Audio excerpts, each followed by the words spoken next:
কল্যাণ তো থাকেই না, বরং উল্টাটা।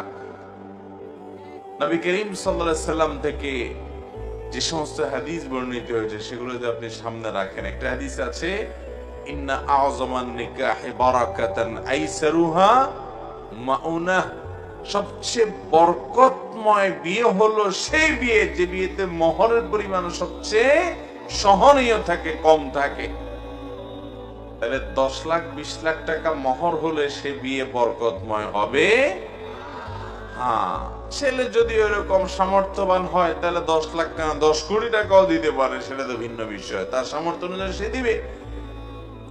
এই জন্য সাহাবীরা বলতেন যে মেয়ের বিয়েতে মোহর বেশি হয় যদি গর্বের বিষয় হতো, তো মুহাম্মদ সাল্লাল্লাহু আলাইহি সাল্লামের মেয়েদের বিয়েতে অনেক মোটা অঙ্কের মোহর ধরা হতো।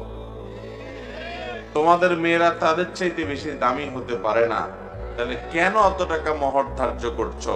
আজ বিয়েকে কঠিন করা হচ্ছে, শুধু মোহর কেন, বিয়েতে এতগুলো বাজার লাগবে, না হলে ছেলেকে খোঁচাখুচি করা হবে, এত সব মানুষ খাওয়াতে হবে, না হলে বিয়ে করতে পারবে না। বিয়ে মানে একটা মহা কঠিন কাজ, ঠিক না বেঠিক? শুধু আমাদের দেশে না, গোটা পৃথিবী আজ এই দোষে দোষী হয়ে গেছে। আপনি মধ্যপ্রাচ্যে চলে যান, সৌদি আরব, কুয়েত,